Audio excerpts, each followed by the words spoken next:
What Americans know about the Middle East is that it's a mess. We know that our country has been involved in wars in Iraq, now in Syria, in Afghanistan.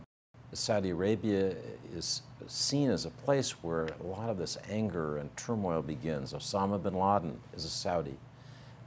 15 of the 19 people who worked with him. So part of this dysfunction in the Arab world that's been deadly for America, that keeps sucking us into things where our young people, our young soldiers get chewed up, that begins in Saudi Arabia. I want to distinguish between Saudi Arabia the way it was and Saudi Arabia the way it's becoming with the emergence of this very headstrong young leader.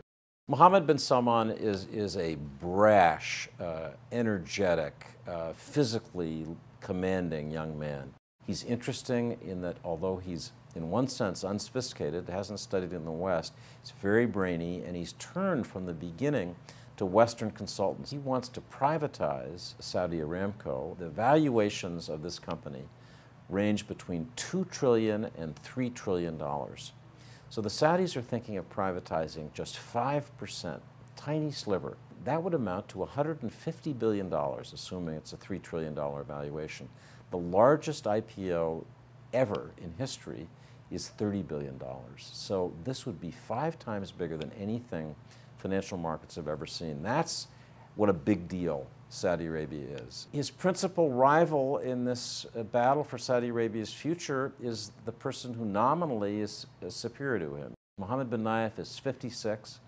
He has been in the security side of Saudi Arabia for decades. His father was interior minister, and at a young age he was put in charge of the Saudi Internal Security Service, the sort of their FBI or their MI5. It's been a tough counterterrorism force, especially in the last 10 years when the Saudis realized they were a target of al-Qaeda as much as anyone. John Brennan, the CIA director, is said to be very close to him personally. One other reason Americans respect and admire him is that he almost lost his life in an al-Qaeda attack. Winston Churchill famously described the Saudi royal family as a mystery wrapped in an enigma, etc. And this is a place where outsiders have terrible difficulty understanding what's really going on. What we have to bet on is that political forces inside these countries will begin to change them.